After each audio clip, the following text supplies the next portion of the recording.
Good morning and welcome to the First Unitarian Society of Madison. My name is Kelly Crocker and I'm one of the ministers here.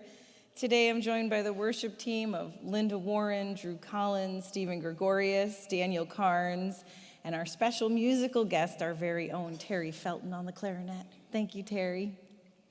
At First Unitarian Society, we question boldly, listen humbly, grow spiritually, act courageously, and love unapologetically. If you're visiting us today, welcome. We're so very glad that you are with us. We hope that you will be able to stay after service today. It is a very special day. Of course, we have our usual coffee hour. We also have our opportunity fair, where you can find all of the ways, many, many ways to get involved here and see our programs and activities.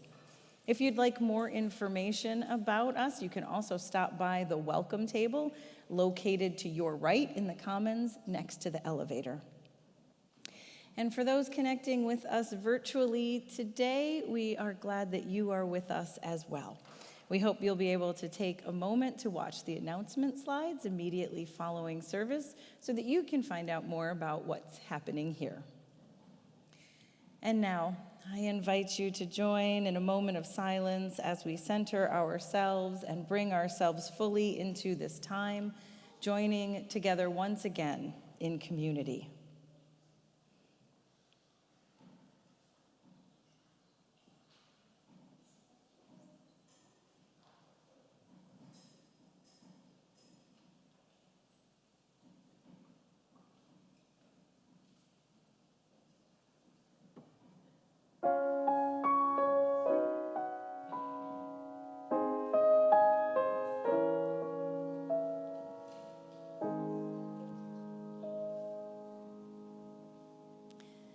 On this day, as with so many Sundays, we come in from the whirling world, the wind, the bright sun, the push and pull of tides and time, from the tumult of global news and local stories, the pain we hear, the demands on our spirits, the do this now culture that we live in. We come into this sanctuary from that windstorm, the rush of speeding drivers on the roadways, the rustling silence that fills some of our homes, and the vastness of a once busy and perhaps now quieter house. All of this can leave us feeling stirred and unsettled. When we give our attention to what's going on around and beyond us in this throbbing world, we can feel windblown. We need places where we can come and find our grounding once again. Come in from the wind, come in from the whirl. May this be a place where we can experience genuine stillness, even for just a few moments. May this be a place that we can count on as we come into this space of light and wood, or as we turn on our computers and come seeking our congregational home page. May we feel pulled into a restorative time of energetic peace. May this be a place of learning, of nourishment, a community that generates new zest in us for the dynamic beauty of this world. Come, let us worship together. And I invite you now to rise in all the ways we do and join together in the words of affirmation as we light our chalice. All that we have ever loved and all that we have ever been stands with us on the brink of all that we aspire to create. A deeper peace, a larger love, a more embracing hope, a deeper joy in this life we share.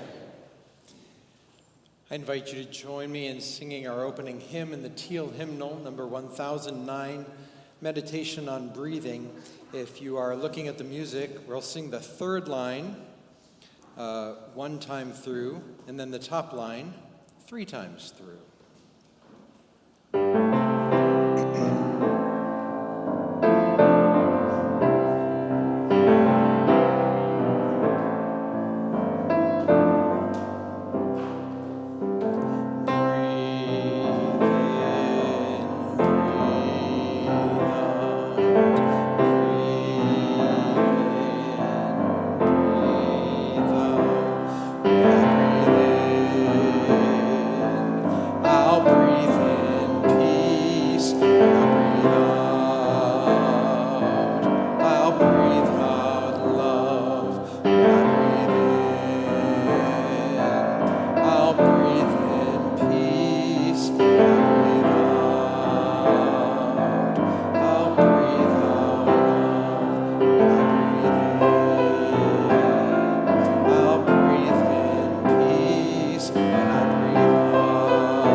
Please be seated. That's a beautiful one. I invite anyone who would like to come up closer for our story to come on up. Join me on the rug. Hello. Hi, there's the rat, right? We're going with rat. Hi, everybody. How you doing, Elliot? It's good to see you all. Hello. Good morning. Oh, we're sleepy, huh? If you don't know me, I'm Bash. You're Ash? I'm Bash. Bash. B-A-S-A. It is very nice to meet you, Bash. I'm glad you're here. Aren't those real candles? They are real candles. They are. It's nice to see you all. Hey, morning, Max. Blow them out. We blow them out after when service is all done. Cleo, good morning. What's your question? Did you know I pierced my ears? Let me see. I heard from Dad that those ears were getting pierced. How'd it go? It was painful. Did I tell you I could wiggle my ears? That's what I was worried about. And Thea, you can wiggle your whoa. My nose. Wiggle our ears, wiggle our nose. Maybe that's how we get our wiggles out sometimes, is we can wiggle our noses. I think I have to use my finger. I don't know if I can do it. So today our story is about a rhinoceros. What do you think of when you hear rhinoceros? Yeah, Cleo. I think of a mud puddle. You think of a mud puddle, so a rhinoceros in a mud puddle. Yeah, what do you think of?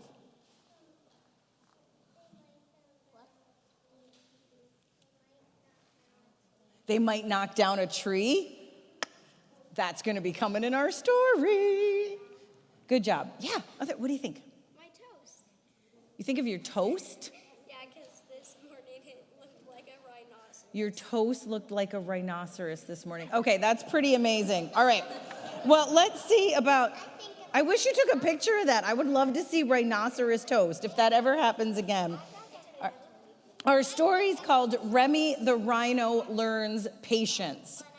How many of you struggle sometimes with patience, with having patience? Here's what I want you to do, though. Turn around and look at all the people in the seats. How many of you have trouble with patience? Right? We are not alone in this one. I never struggle with patience. Can I get That is your parents' laughter. Well, let's see what happens with Remy. I need patience today with because my Nana's coming. I need to wait until she comes. Nana is coming today, and it's hard to have patience and wait for Nana to come. I hear that. And my parents are also going to be leaving. And I don't like when they have to Oh, yeah. So I like to ride a horse. Yeah, there's lots of things that we have to wait for and be patient about, right? So let's see what happens with Remy here. He'd taken deep breaths, and he'd counted to 10, but Remy the rhino was charging again. The zebras this time were about to get hurt because they'd eaten the grass that he'd saved for dessert. It seemed there was constantly someone to charge, because that's what you do when you are angry and large. His doctor would say he had issues with rage, while his parents just told him to please act your age. Everything always made Remy upset. The dust was too dry, the water too wet. He hated the heat, he hated the cold. He wouldn't put up with the young or the old. The meerkats were jumpy, the hornbills too loud, giraffes made him grumpy, and the lions, too proud. Gazelles were too timid, baboons made him scowl.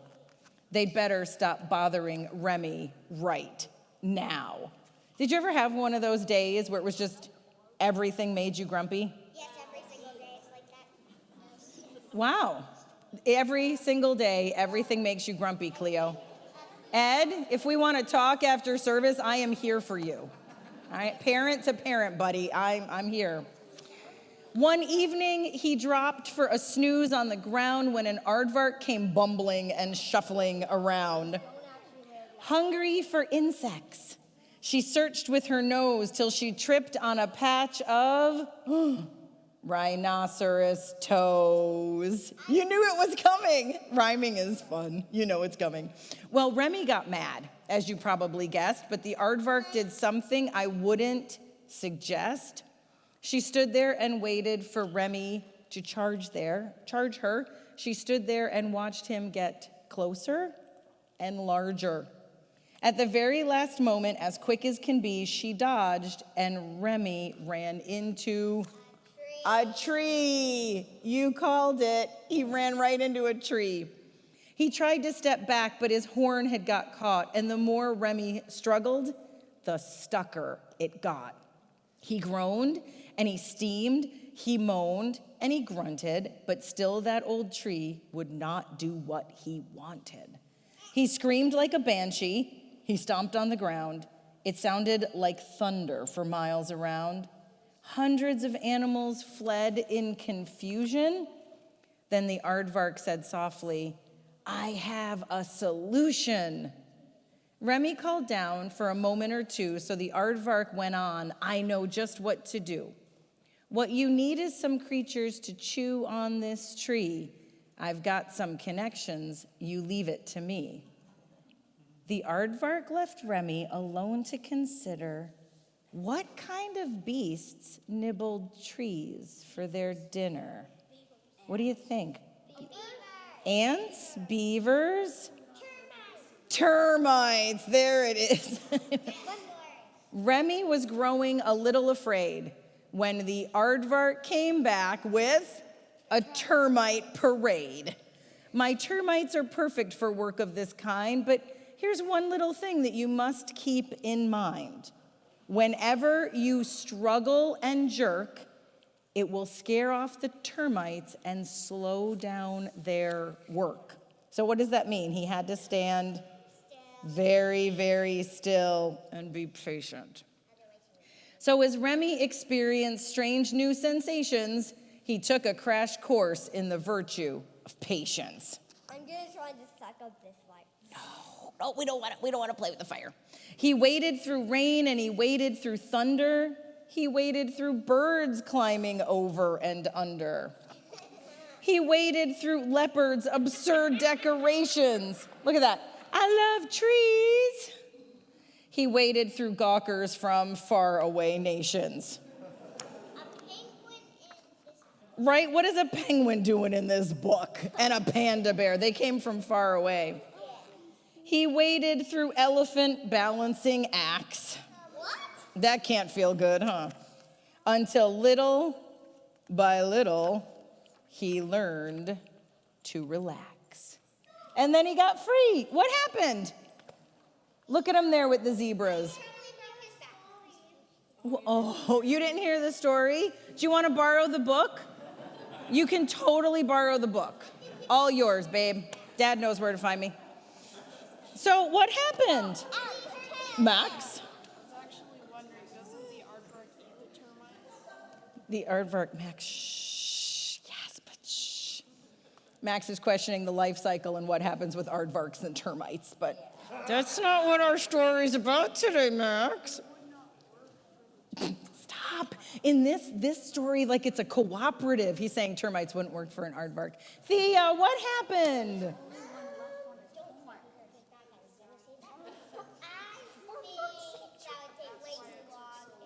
It would. Why wouldn't we just get some beavers? Go get some beavers. Go get it. There's no beavers in this story, which might have been quicker.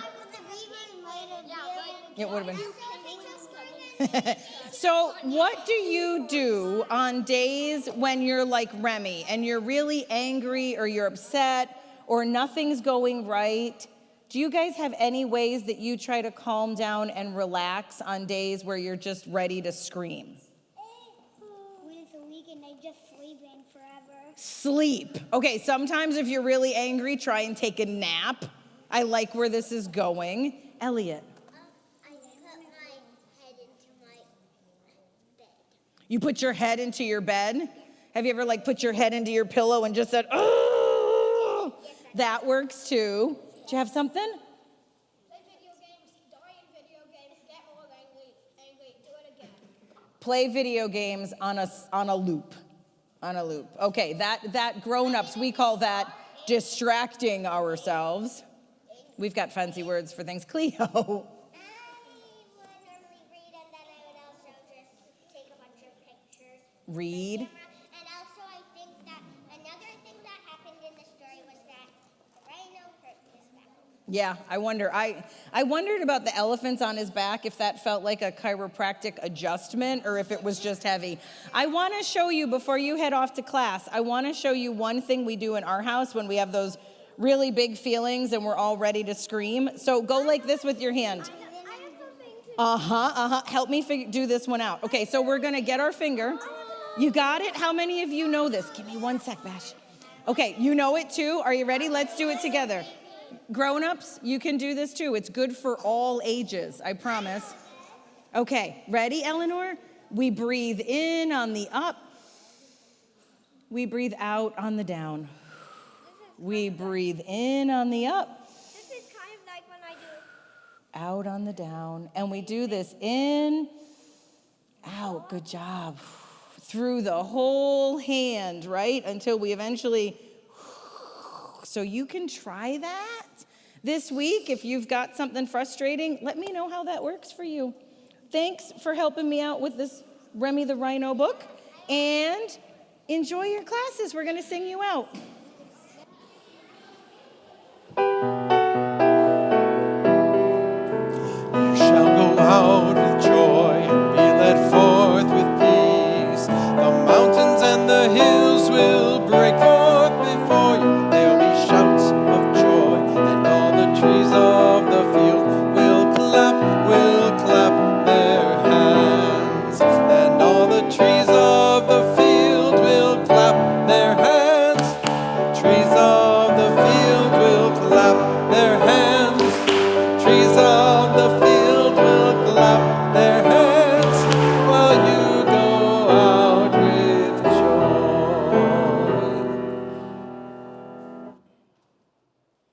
And I invite you now into the giving and the receiving of today's offering. We give freely and generously to this offering, which supports the ongoing work of this community and also the work of our outreach offering recipient, who this week is the Respite Center. The Respite Center provides emergency childcare and respite for children, parent support, crisis counseling 7 days a week. In addition to quality childcare, the Respite Center helps parents and caregivers access important resources to help support and stabilize their family. You'll see on the screen that you can donate directly from our website, fusmadison.org. You'll find our text to give information there as well. And in addition, there's baskets being passed in the room. We thank you for your generosity and your faith in this life we create together.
Thank you.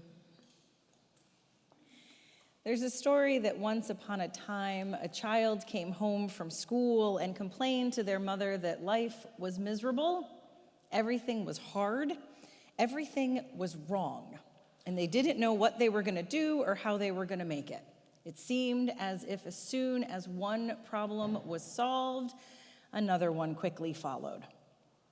So the mother led them to the kitchen and said, "I want to show you something."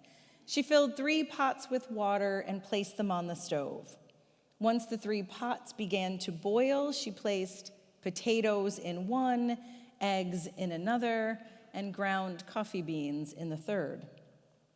After 20 minutes, the mother turned off the burners. She took the potatoes out of the pot and placed them in a bowl. She took the eggs out of the pot and placed them in a bowl, and she took the coffee and poured it into a cup. She turned to her child and said, "Tell me, what do you see?" "Potatoes, eggs, and coffee," came the reply. She had her touch the potatoes and note that now they were crumbly. She had her pick up and smack the egg and note that now it was brittle and hard. And then she had her sniff the delicious aroma of the brewed coffee. She then explained that the potatoes, the eggs, and the coffee beans each faced the same adversity, boiling water. But the water had changed them. Each one reacted differently. The potato went in strong and hard and unrelenting, but in boiling water, it changed and fell apart. The egg was fragile, with a thin outer shell protecting the liquid interior until it was put in that boiling water, and then the inside of the egg became hard and tough. And the coffee beans were unique. After they were exposed to the boiling water, they changed the water and transformed into something new. So she turned to her child and said, "All of us have those times when it seems that everything's going wrong. All of us are put into boiling water of some kind. We can fall apart, we can toughen and get hard, or we can transform into something new. A potato, an egg, a coffee bean. Which one are you?" Now, last week in his reflections, Kelly A.J. used the metaphor of the stillness that's found in the eye of the storm. He said at the center, there's a quiet and a calm when we're in contact with the core of our own deep selves, when we have an awareness of what matters most to us, what values, what relationships drive us most deeply, and can act from that awareness. It is as though we are the eye of the storm. The storm of life rages around us, but there is this still point of certainty for us to rest within. Now, a few months ago, I was sitting with one of my teachers, and I was pretty much being the child in the story, saying everything that was going wrong, every problem that followed, the problem that came before. The days seemed to pass in a blur of school drop-offs and pickups, and then emails, and then meetings, and then chores. I said that I'd felt like I'd lost that sense of awareness that Kelly talked about, that sense of what matters most, that I was looking for some way to start the day maybe more slowly, more intentionally, reflective, a way to set the tone for the day, some practice that would help me stay grounded amidst the storms that were inevitably going to arrive. And she immediately said, "Have you heard of the mountain meditation?" What I've learned since is that when it comes to spiritual practice, mountains have a lot to teach. Mountains have archetypal significance in all cultures. John Kabat-Zinn writes that mountains are sacred places, and people have always sought spiritual guidance and renewal in and among them. Rising above all else on our planet, they beckon and overwhelm with their sheer presence. They're places of visions, where one can feel their own intersection with life's fragile but tenacious rootings.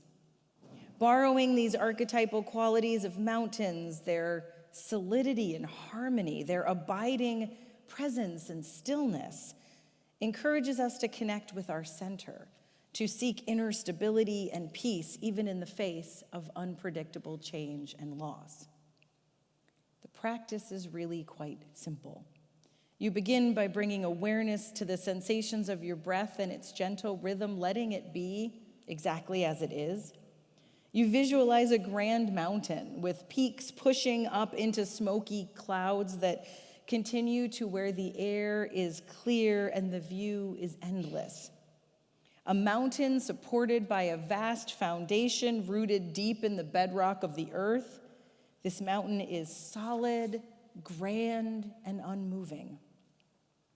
You try to bring that mountain into your own body. Grounded in your posture, your head becomes the lofty peak, your shoulders and arms its sides, your bottom and legs the solid, stable base. Jon Kabat-Zinn says, at this point, you are a living mountain, alive and aware, but unwavering in inner stillness. Completely what you are beyond words and thought, centered and grounded and unmovable presence. In this way, we grow our ability to embody the same centered, unwavering stillness and groundedness in the face of all that changes in our lives, the desired changes and the unwelcome ones. So this is what I've been attempting for the past few months, and I admit it is not easy to turn oneself into a mountain. Give it a try, let me know how you do. A mountain does not get swept up in the changes of the day.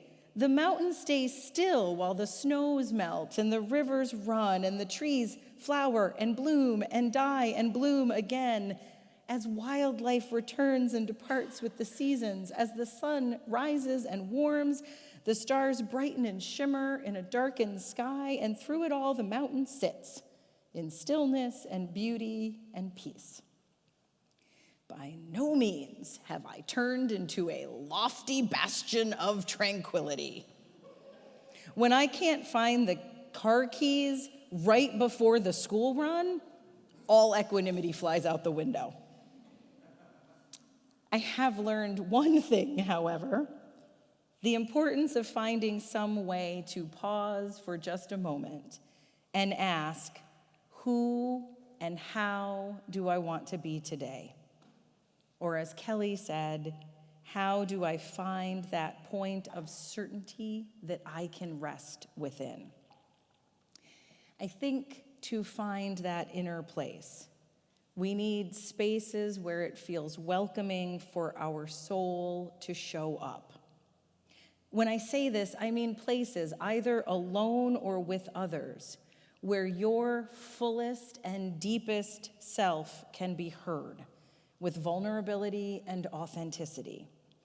When you can have a moment to find that question that helps you uncover what matters most, what you value, the point you return to when the storms of life rage, where you see how the little moments of your days add up to the fullness of your life, where you can see life as a continuous process and think about who you are becoming.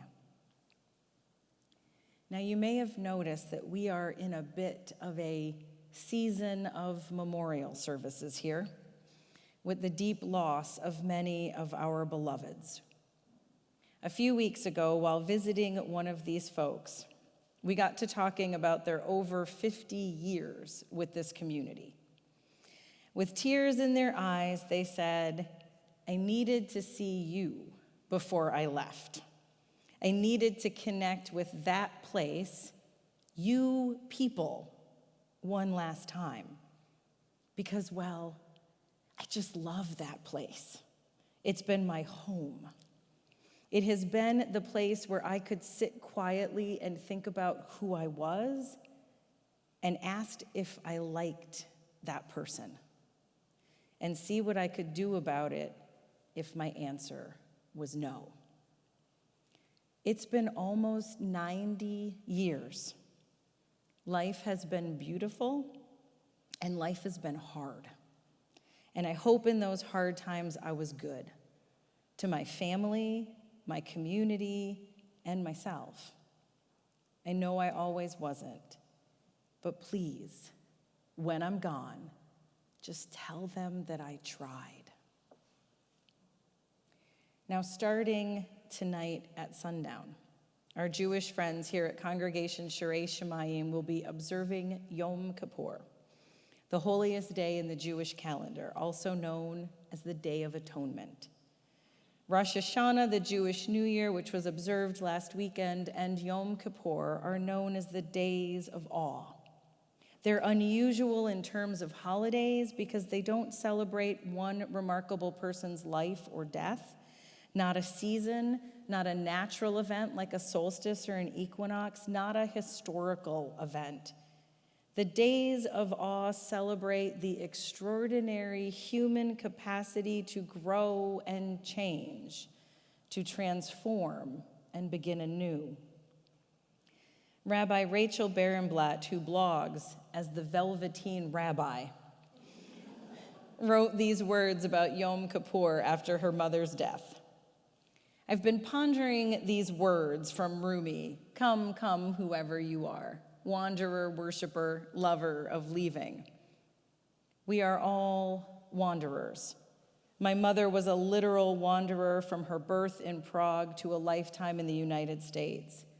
But even those of us who never leave our hometowns are on a journey of growth and becoming and discovery. That's what spiritual life is. That's what life is if we're paying attention. And oh, today, Yom Kippur, is a day for paying attention. We are all worshipers. In Hebrew, the word for pray literally means to discern oneself. We pray in order to discern who we most deeply are. Each day or each week, or even if it's only once a year, we speak the words of our liturgy, words of awe and gratitude, words of supplication and hope. We see how the words feel in our mouths and how the words feel in our hearts. Maybe we've changed since the last time we've spoken these words, and maybe in some ways we haven't changed at all. And we are all lovers of leaving, or at least we all leave. Like it or not, ready or not, we all leave someday. We all enter this life and we all leave it. In between, well, what we do in between is really up to us, isn't it? The Jewish tradition instructs us to make teshuvah, to repent and return and turn ourselves around, doing our inner work the night before we die. And of course, none of us knows when that will be. So there's a custom of making teshuvah every night before bed, pausing to think back on the day, on who we've been and what we've done, making amends for the places where we missed the mark, forgiving those who harmed us and asking for forgiveness from those whom we've harmed. In this way, if we should die before we wake, we've done what we could do. She ends with, I learned all of this from studying the texts of our tradition and from studying the text of my mother's living and my mother's dying. I learned the wisdom of looking back on a life and choosing to see the good in it. She could have focused on life's disappointments and hurts. I know for a fact that her life included them, as every life does. But she chose to uplift what had been good and let go of the rest. On this Yom Kippur, I invite all of us to practice what I learned from my mother's dying, to look back on the last year, reflect on what we've done, who we've become, trust that our connections are good, and we are too. I've been sitting with many these last few months, some that were the ones dying, and many that were the ones left behind to put the memories together to reconstruct a life, to tell a story of goodness, to talk of one who tried. I sometimes imagine myself as the mountain in these conversations, with stories and laughter and tears swirling around me while I sit in the midst and do what I can to honestly reflect back the joy, the struggles, the goodness, the harsh realities that come with a full and whole life. What I've learned is that these last moments are times of reflection for the one who's asking, how did I do? How well did I live? And for the ones who try with words, with tears, with touch to say, you did well, and we're grateful. Our Jewish friends have Yom Kippur with prayer and discernment. I try with moderate success to sit like a mountain. Perhaps you walk in the woods, or you walk the dog, or you sweep the floor in slow, quiet movements, or you come here and you ask, who have I become? The poet Annie Simpson finds this space in housework. She writes, I am cleaning out my files. My cousin tells me she is doing the same, and my college roommate, whose ability to thrive in creative chaos I have envied for 40 years, has bought a book on avoiding household clutter. Focus on the kitchen sink, she says. That's the whole secret.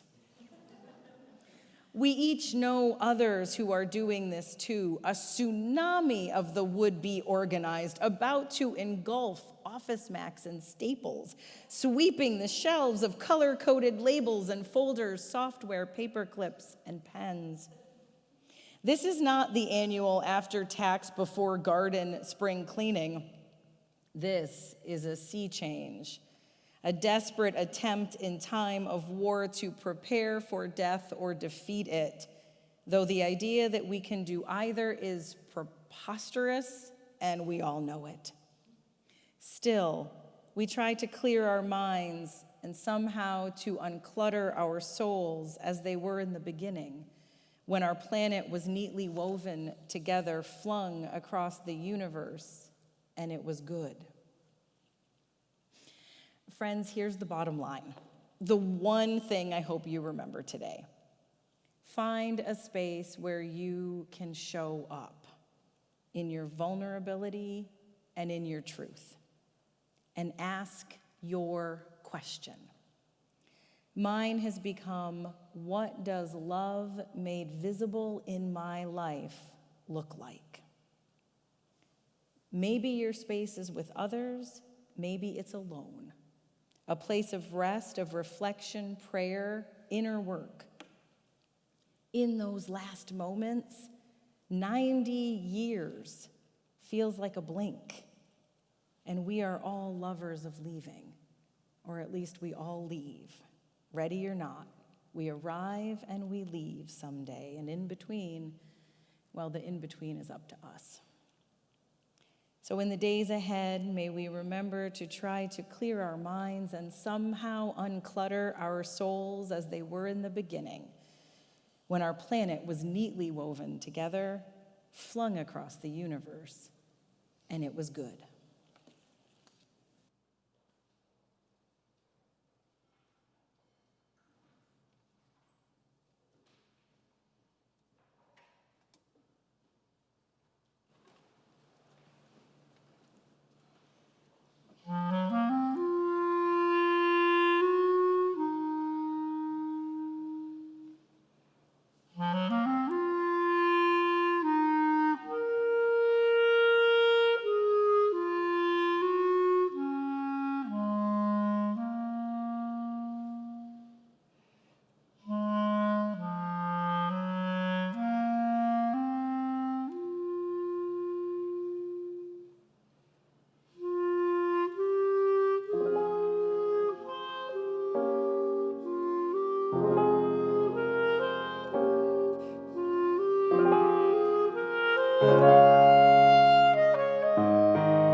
Each week we gather, carrying with us the joys and sorrows of our recent days.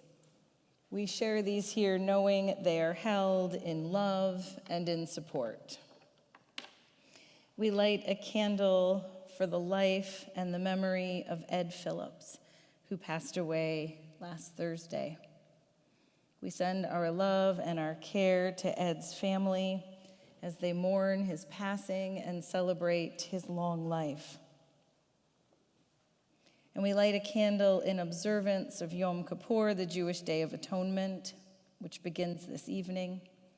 May this time of introspection prove meaningful for all those observing the holiday here in Congregation Sharei Shemayim and all over the world.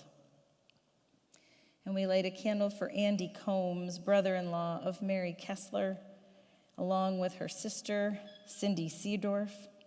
Andy was supposed to have surgery to replace his skull, but had respiratory issues and has been moved to the ICU. We send prayers of healing and strength and hope to Andy and Cindy, Mary, and their family. And from our Cares of the Congregation book, the Lassiter-Rucker family mourn the loss of their beloved tuxedo cat Theo, who lived a short but beautiful life. He will be forever remembered. And prayers are asked for Archer, who loves bugs and crustaceans. He's 6, and he was diagnosed with leukemia on Friday. Will you join me now in a moment of meditation with these words from Kathleen McTeague? Here in the refuge of this Sabbath home, we turn our busy minds toward silence and our full hearts toward one another. We move together through the mysteries, the bright surprise of birth and the shadowed questions of death. In our slow walk between the two, we will be wounded and we will be showered with grace, amazing and unending. Even in our sorrows, we feel our lives cradled in a holiness we cannot comprehend.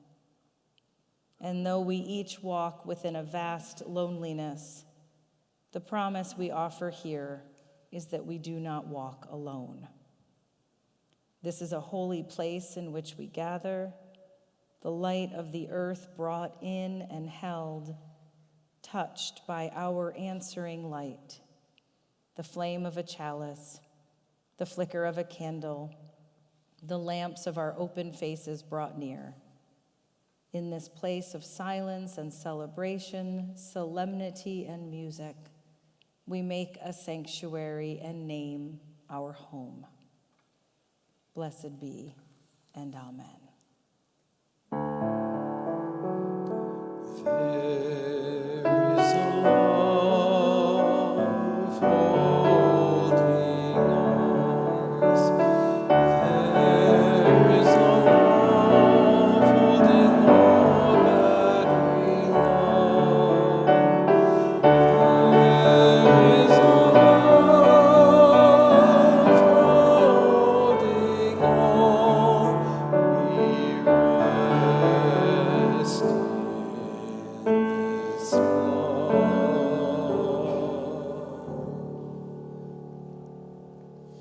And now I invite you to rise in body and or in spirit to sing together our closing hymn from the Teal hymnal, number 1011, Return Again.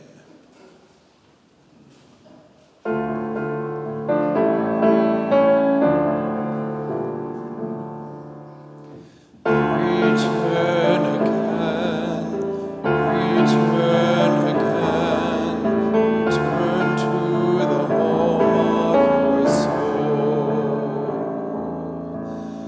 Return again, return again, return to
weight of the world tips us over, when the winds of the world leave us spinning, when the voices of the world lead us astray, may we return again and remember that here, home is always waiting, with stillness to calm us, friends to anchor us, and voices to help us find our way.